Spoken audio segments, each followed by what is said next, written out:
누가는 예수님을 소개하고 예수님의 등장을 선포하면서 먼저 그 당시 땅을 다스렸던 황제와 왕들, 총독의 이름을 나열하고 있습니다.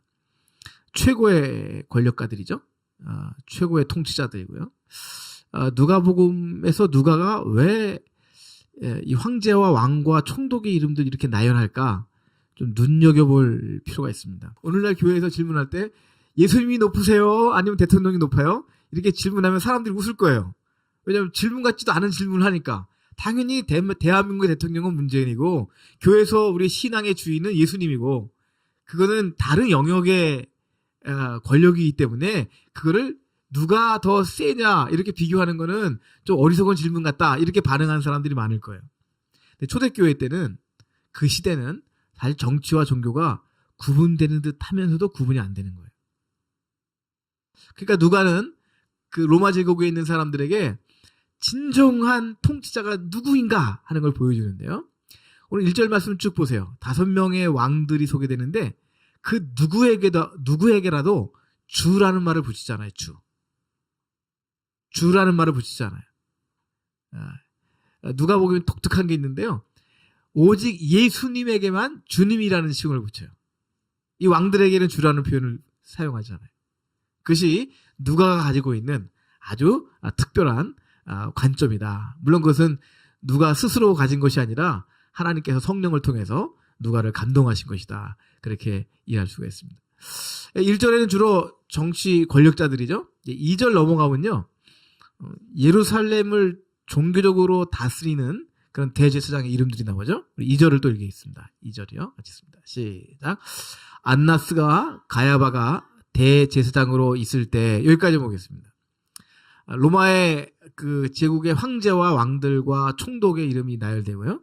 뿐만 아니라 예루살렘에서 이스라엘 백성 가운데 실제적으로 백성을 통치하는 자들도 있습니다. 이 사람들은 정치 권력은 갖고 있지 않았지만 그러나 종교 지도자들이었고 그 이스라엘 민족에게는 정치적인 그 자결권이 없기 때문에 사실은 이스라엘 민족 안에서는 이 대제사장들이 종교적인 그 권력뿐만 아니라 정치적인 권력도 동시에 갖고 있는 거예요. 민족 안에서는 최고의 권력다리들이죠. 그 두 사람이 또 소개가 되고 있습니다. 이런 때 이제 예수님이 등장하는데요. 누가복음은 마태복음이나 마가복음과 마찬가지로 예수님이 등장하기 전에 그 예수님이 오실 길을 준비한 사람을 먼저 소개해요. 당연하겠죠? 주님이 오시는데 최고의 통치자가 오시는데 그냥 오시면 안 되죠. 누가 미리 그 길을 준비해 놔야 되잖아요. 그래서 우리가 잘 알듯이 그 길을 예비한 사람이 요한인데 요한을 소개하고 있어요. 2절 중간 이후 읽어볼까요? 하나님의 말씀부터 시작. 하나님의 말씀이 빈들에서 사갈의 아들 요한에게 임한지라. 우리가 세례 요한에게 하나님의 말씀이 임해서 세례 요한이 예수님의 오심을 준비했다. 이것은 다 잘 알고 있습니다. 그런데 1절, 2절 통치자들과 종교 지도자들을 소개하면서 이 누가가 요한을 소개하는데 어떤 특별한 그 단어를 사용하냐면 빈들에서라는 단어를 사용해요. 빈들에서. 광야에서. 너무 대조되는 거예요. 이건 마치 이 세상에서 하늘과 땅이에요. 이 세상에서 하늘은 디베 황제죠. 그다음 빌라도 총독이죠. 또 종교적으로는 안나스와 가야바 대제사장이죠. 그런데 그들이 하늘이라면 아주 바닥에서 아주 가장 밑바닥에서 생활하고 있는 사람이 있었습니다. 그게 바로 세례 요한인데 세례 요한은 어려서부터 이 광야에서 자랐어요. 우리 지금 성경은 빈들이다 이렇게 말하는데요. 그냥 사막에서 광야에서 자란 사람이에요. 광야에서 먹고 자는 사람입니다. 그런데 하나님의 말씀이 우주 만물을 다스리시고 통치하시는 그 하나님의 말씀이 요한에게 임했는데 어디에 있는 요한에게 임했냐면 빈들에 있는 광야에 있는 요한에게 임했다는 거예요. 오늘날 우리들이 하나님의 일을 할 때 어쩔 수 없이 우리도 인간인지라 크고 화려한 사역을 꿈꿀 때가 참 많이 있어요. 이왕이면 좋은 악기로 그렇죠? 이왕이면 좋은 연주자로. 여러분 평상시에는요 하나님께서 가난한 자나 부자를 가리지 않으세요. 가난한 자나 부자나 중산층이나 다 하나님의 사랑과 하나님의 돌보심이 필요해요. 여러분 돈 많은 부자가 마음까지 부자는 아니거든요. 그래서 그들을 만나주시고 그들을 치유하시기를 원하셔요. 그래서 하나님은 차별하지 않으십니다. 우리 잘못하면 하나님께서 막 부자들을 차별하실 것 같은데 꼭 그렇지도 않아요. 성경에 보면 정말 돈 많은 부자들도 하나님께 귀하게 쓰임받은 분들이 참 많이 있어요. 근데 일반적으로는 그렇단 말이죠. 그런데 역사에 동이 터올 때 깊은 어둠을 뚫고 새로운 역사가 창조될 때 그때 하나님은요 왕궁에 있는 자들을 부르지 않으세요. 그때는요 화려한 식탁에 앉아있는 자들을 찾지 않으세요. 하나님의 말씀이 정말 하나님의 나라의 결정적인 사건을 행하실 때 하나님의 말씀은 빈들에 있는 사람에게 임해요. 광야에 있는 사람에게 임해요. 어떻게 보면 우리 리뉴가 광야와 같은 거라고 저는 생각을 해요.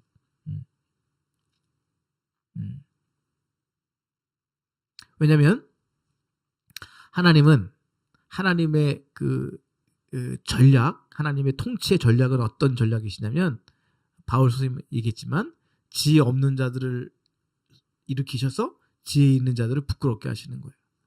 가난한 자들을 세우셔서 부자들을 몰아내시는 거예요. 힘없는 사람들을 통해서 권력자들을 쓰러뜨리시는 거예요. 이것이 하나님 나라의 아주 중요한 전략이기 때문에 평상시에는 가난한 자, 부한 자, 중산층 가리지 않고 하나님이 사용하시고 하나님이 쓰시지만 결정적인 역사의 그 순간에는 하나님은 광야에 있는 자들을 쓰시는 거예요. 지금 3장인데요. 우리가 요 이전에 예수님의 탄생을 보았죠. 예수님이 어디서 태어나시죠? 구유 그룹 우리 굉장히 따뜻한 느낌이 들죠. 구유 그룹이면 그렇지 않아요. 우리가 이상한 크리스마스 카드와 장식에 이렇게 많이 영향을 받아갖고 구유 그룹은 괜찮은 걸로 생각해요. 근데 구유는 짐승들이 밥을 먹는 밥통이잖아요. 아주 냄새나고 더럽고 천한 것이에요. 정말 천한 것이에요. 근데 예수님은 왕궁이나 대제사장들이 거하는 화려한 집에서 태어나신 것이 아니라 짐승들이 쉬는 그 마구간이라고 우리가 말하는데요. 그 축사에서 아주 우중충한 그런 축사에서 정말 사람이 도저히 먹을 수 없는 그런 구유에 뉘어지신 거예요, 예수님이. 이게 하나님 나라의 전략이에요. 그래서 오늘도 하나님께서 이제 예수님의 오심을 준비하시는데, 예수 그리스도의 오심을 준비하는데 누구에게 하나님의 말씀 임하게 하시냐면 광야에서 낙타 털옷을 입고 들꿀을 먹는, 그러니까 정상적인 삶의 방식을 살아가지 않는 사람이에요. 세례 요한. 그 세례 요한에게 하나님의 말씀이 임하신 겁니다. 여러분 혹시 여러분 삶 가운데 왜 나는 이렇게 좋지 않은 환경 가운데 살게 되는 거지? 라는 의문을 가질 때가 있잖아요. 왜 나는 이 시대에 보다 나은 환경과 보다 나은 여건, 조건, 상황 속에서 하나님의 일을 하지 않고 왜 이렇게 바닥에서 정말 그 어려운 사람들과 함께 이렇게 지내야만 하는 거지? 라는 생각을 갖게 된다면 하나님의 전략을 곰곰이 생각해 보시기 바라요. 지금도 하나님은 모든 사람을 사용하십니다. 그런데 하나님께서 결정적으로 역사의 대변혁을 이루시는 그런 사건을 준비하실 때는 하나님은 광야에 있는 사람들을 쓰세요. 아주 깊은 어둠을 경험한 사람들을 쓰세요. 그래서 심지어는요, 하나님이 하나님의 사람을 쓰시려고 그러는데 이 사람이 너무 밝잖아요. 이 밝다는 건 죄를 잘 몰라요.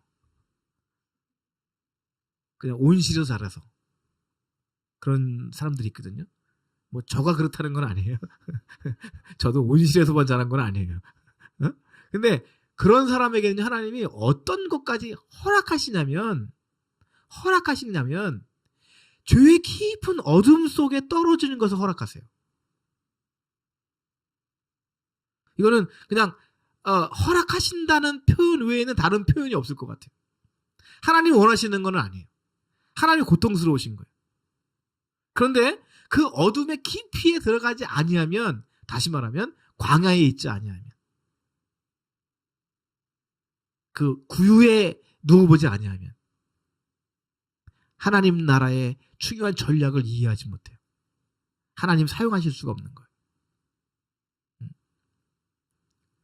그래서 하나님은 광야에 있는 낙타토롯을 입고 꿀을 먹고 메뚜기를 영양으로 섭취하며 살았던 그 광야에 있던 세일의 요한에게 하나님의 말씀이 임하셨다 하는 거죠.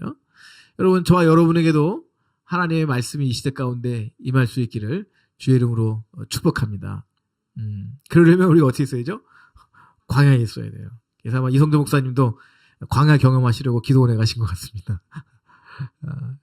어른들 보면요, 그냥 끊임없이 금식하는 분들이 있어요. 금식 좀 하지 마시라고요. 자식들이 그렇게 얘기를 해도 그렇게 금식으로 기도해요. 경험이 있는 거예요. 왜냐하면 금식이라고 하는 광야에 한 달에 한 번 들어가야 하나님을 깊이 만날 수 있는 거예요.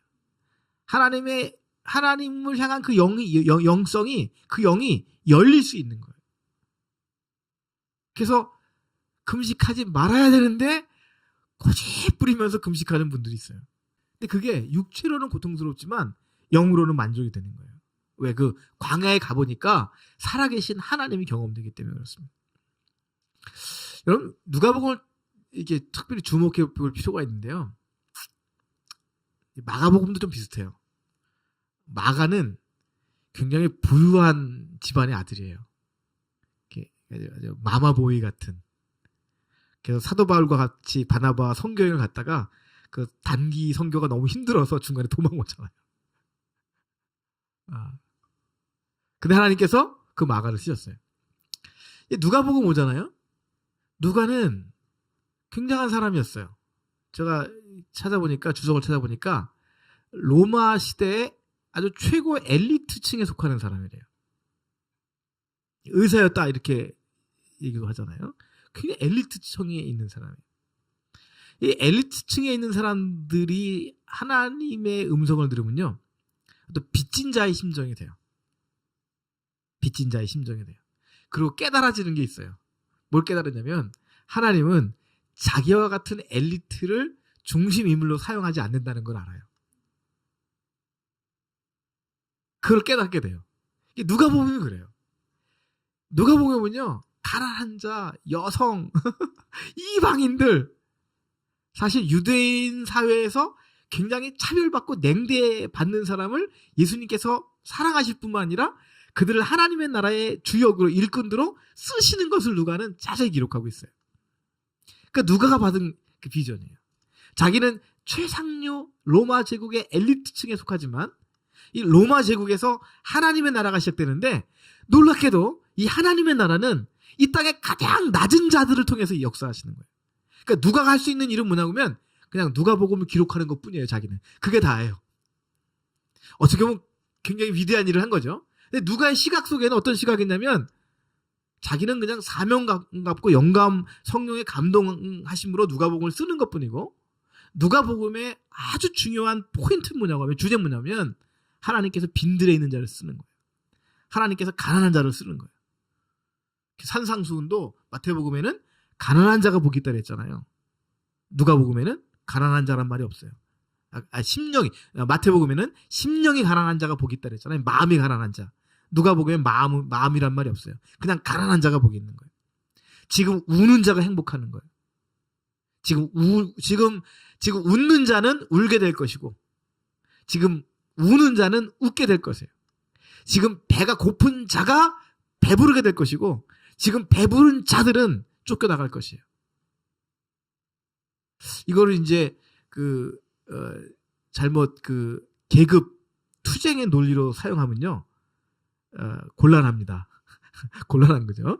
그래서 민중 봉기가 일어나가지고 부자를 갈아 엎어버린다라고 하는 그 사회주의, 공산주의 이념과 누가복음을 연결시키면 곤란해요. 누가복음의 주제는 그것이 아니에요. 그것이 아니에요. 누가복음의 주제는 계급 투쟁에서 새로운 이 땅에 파라다이스를 건설하는 것이 아니에요. 하나님 나라를 건설하는 거예요. 하나님 나라. 그리고 그 하나님 나라 안에서는 가난한 자든 부자든 병든 자든 건강한 자든 다 차별 없이 하나님의 공평한 사랑을 받는 것이지, 거기에 무슨 또 다른 계급의 차별이 있는 것이 아니에요. 그런데 그 하나님의 나라, 심지어는 그 하나님의 나라는 이 땅에서 이루어지는 나라뿐만 아니라 영원한 공의와 영원한 행복과 영원한 사랑과 영원한 하나님의 은혜가 영원 무궁토록 계속되는 그 하나님의 나라. 그 하나님의 나라를 하나님이 준비하시는데 누굴 사용하시냐? 키 큰 사람보다는 키 작은 사람. 죄송해요. 얼굴이 반반하게 잘생긴 사람보다는 얼굴이 좀 험악하게 생긴 사람. 돈이 많은 부자보다는 가난한 사람. 학벌이 자랑할 만한 사람보다는 학벌이 없는 사람. 을 통해서 하나님의 나라를 세우신다는 거예요. 오늘날 우리 교회들이 배워야 될 것이 있어요. 그 뭐라고 하면, 이렇게 나라가 어렵고 교회들이 참 어려운 시기를 당했을 때는요, 가난한 자들을 주목해야 돼요. 우리는 교회들이 가난한 자를 주목할 때 어떻게 주목하냐면, 우리가 도와줘야 되는 구제의 대상으로 생각하잖아요. 근데 하나님께서 누가복음에서 누가를 통해 주신 시각은 그런 시각이 아니에요. 우리가 가난한 자를 돌보아하고 가난한 자를 도와줘야 돼. 왜 도와야 되냐면, 이 사람들이 불쌍해서가 아니라 이 사람들을 통해서 하나님의 나라가 이루어지기 때문에 그래요. 큰 교회가 있습니다. 아주 재정이 넘쳐요. 그래서 한 달에 10만 원, 20만 원씩 막 20개, 30개, 40개, 50개, 100개를 막 도와줘요. 그걸 자랑해요. 우리는 100개의 교회를 10만 원씩 도와주는데 참 우리가 이렇게 좋은 일을 한다고. 자기네들이 뭔가 좋은 일을 한다고 생각하잖아요. 누가 보면 시각 뭐냐면, 그렇게 선교해야 돼, 도와줘야 돼요. 근데 무슨 기대를 갖고 도와줘야 되냐면, 우리 교회가 후원하고 돕고 기도하는 그 100개의 교회 중에 한 교회가 세상을 뒤집어 놓는다. 한국교회 희망이 된다. 우리는 희망이 아니라는 거예요. 우리는 더 이상 희망이 아니라는 거예요. 왜죠? 우리는 배부르기 때문에. 그런데 오늘 우리를 배부르게 하신 하나님의 목적이 있는데, 그 목적은 뭐냐면, 빈들에 있는 주의 종들이 있어요. 광야에 있는 하나님의 교회들이 있어요. 그 교회들에게 하나님의 사랑과 하나님의 은혜를 공급해줘서 그들이 일어나서 이 시대 가운데 놀라운 하나님의 나라를 쟁취할 수 있도록. 그러니까 시각이 틀린 거예요. 우리는 이제 한물 퇴장하는 거예요. 지금 30년 전에 우리 교회도 광야의 시대가 있었어요. 그런데 하나님 복을 주셔서 이제 다 좀 풍성한 교회가 됐어요. 근데 우리는 더 이상 광야가 될 수가 없어요. 그러면 한국 교회를 살리기 위해서, 이 나라의 민족을 살리기 위해서 우리 교회가 해야 될 일은 뭐죠? 광야에 있는 자들에게 공급하는 거예요. 그래서 광야에 있는 교회들이 한국 교회를 살릴 수 있도록, 이 민족을 살릴 수 있도록. 할렐루야. 네. 여러분, 제가 이제 학교에 있다 보니까요, 학교에서 또 비슷한 그 느낌을 갖는데요. 전 신학교에 있잖아요. 그럼 이제 목사님 아들, 장모님 아들, 딸, 이런 학생들이 있잖아요. 굉장히 착해요. 굉장히 온순하고요. 또 공부도 좀 꽤 해요. 중간 이상은 다 해요. 그렇게 이제 훈련이 됐잖아요. 또 교양이 있고요. 그런데 제 마음속에 무슨 생각이 드냐면, 그게 다예요. 그 이상은 기대할 수가 없어요. 제가 너무 이렇게 표명하는지 모르지만, 정말 그렇습니다. 한 번은 정말 고아 같은 그 제 제자가 있었어요. 엄마 아빠 계시긴 하지만 없는 것 같은. 근데 어느 날 저 찾아와서 상담을 하더라고요. 이런 상담이에요. 아, 교수님, 제가 환경이 참 어려운데 그 대형교회 목사님이 저를 후원해 주셔서 제가 이제 그 대형교회에 가야 될 것 같습니다. 그렇게 얘기를 해요. 좀 화가 났어요. 첫째, 나를 버리고 가는 것 같아서. 나는 그만한 능력이 없으니까 나는 그 대학교를 갑니다. 근데 더 화가 난 건 뭐냐고 하면, 야, 그게 아니야. 하나님도 내가 생각해 그거 아니야. 너는 개척을 해야 돼. 그래서 제가 잘 지혜롭게 얘기를 했습니다. 전사님, 후원은 받아. 재정적인 후원을 받아. 그럼 마땅히 받아야 될 거야, 그거는. 그런데 그 교회로 들어가지는 마. 개척을 해. 그게 하나님 뜻이야. 그게 어떻게 되는지 아직 연락은 없습니다. 하나님 잘 인도해 주시겠죠? 3절 같이 읽겠습니다. 3절 읽겠습니다. 시작. 요한이 요단강 부근 각처에 와서 죄사함을 받게 하는 회개의 세례를 전파하니. 이제 세례 요한의 사역은 하나님께서 예수 그리스도를 준비하는 사역인데, 그 준비하는 사역은 뭐냐면 회개의 사역입니다. 회개. 여러분, 세례 요한은 그 굉장히 과격한 표현을 많이 하죠. 독사 이 새끼들아, 뭐 이런 말 쓰니까요. 그다음에 도끼가 너 앞에 지금 준비되어 있다. 찍어서 불에 던질 것이다. 막 그런 말도 서슴없이 하는 사람이에요. 온실에서 자란 사람은 그런 말 못합니다. 저도 그런 말을 잘 못해요.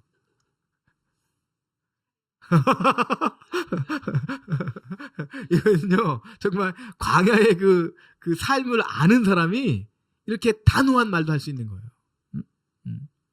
그래서 세례 요한은요, 찾아오는 사람들에게 도둑질하지 마, 사기치지 마, 두 벌 있어 한 옷 나눠줘, 빵이 2개라고 하나는 줘, 화 있을진저, 이런 말을 서슴없이 하는 거예요. 물론 그것 자체가 복음은 아니에요. 복음을 준비하는 예비 단계죠. 그래서 세례 요한의 사역이 뭐냐면, 이제 죄 사함을 받고 하나님의 자녀의 길을 준비하기 위해서, 다시 말하면 예수님을 만나기 전에 회개하라고 선포하는 거예요. 여러분, 오늘 이제 결론적인 말씀을 드리면, 오늘날 저와 여러분의 사역도 세례 요한의 사역과 비슷해요. 유사해요. 세례 요한은 처음 오신 예수님을 준비하는 사역이었어요. 우리는 다시 오실 예수님을 준비하는 사역이에요. 그런데 그 사역의 목적은 동일해요.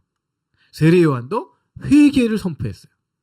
우리도 이 시대 가난한 사람이든 부자든 중산층이든 노인이든 어린이든 간에 누구에든지 간에 다시 오실 예수님을 온전하게 영광스럽게 맞이하기 위해서 회개할 것을 선포해야 됩니다. 그래서 온전한 그리스도의 은혜의 복음이 있기 전에 회개의 세례가 먼저 전파되어야 한다 하는 것을 우리 3절을 통해서 우리가 알 수가 있습니다. 우리 4절 한 절만 읽고 오늘 정리해 보겠습니다. 있습니다. 시작. 선지자 이사야의 책에 쓴 바 광야에서 외치는 자의 소리가 있어 이르되 너희는 주의 길을 준비하라. 그의 오실 길을 곧게 하라. 할렐루야. 이 주님의 길을 준비하는 것, 이것이 세례 요한의 사역이었고 또 저와 여러분의 사역이 되는 줄을 믿습니다. 여기서 주목할 것은 너희는 주의 길을 준비하라, 이런 표현이 있죠. 주의 길, 주님의 길. 이것이 아까 1절과 대비되는 거예요. 로마의 황제, 총독, 왕들이 많이 있잖아요. 그들이 주인이 아니에요. 정말 주인이 오고 있는 거예요. 오늘 우리 시대도 마찬가지거든요. 많은 사람들이 자기가 주인이라고 생각하는 사람들이 많아요. 내가 교회의 주인이고 회사의 주인이고 내가 청년 사역의 주인이고 내가 국가의 주인이고 내가 이 땅의 재정의 주인이고 주식의 주인이고 뭐 그렇게 자기가 주인이라고 생각할 참 많이 있잖아요. 그걸 다 끌어내려야 되는 거예요. 정말 주님은 오고 계세요. 그 주님 오셔서 자기가 주인이라고 생각하는 자들을 다 무릎 꿇리고 심판하시는 거예요. 그것이 예수님의 마지막의 재림의 심판의 사역이신 거예요. 그 심판의 주로 오시는 재림의 예수 그리스도, 그의 오실 길을 준비하는 그 일에 부름받은 것이 저와 여러분인 줄을 믿습니다. 우리가 혹시 아주 극심한 가난과 극심한 광야의 경험이 부족하다 할지라도 우리는 끊임없이 광야의 길을 추구해야 되고요. 그리고 마땅히 지금 광야 가운데서 하나님께서 부르시고 계시는 그 하나님의 종들을 찾아내고 발굴하고 돕고, 그래서 그들을 통해서 예수님의 재림이 하루속히 준비될 수 있도록 그 길을 그렇게 준비하는 저와 여러분 다 되시기를 주의 이름으로 축복합니다.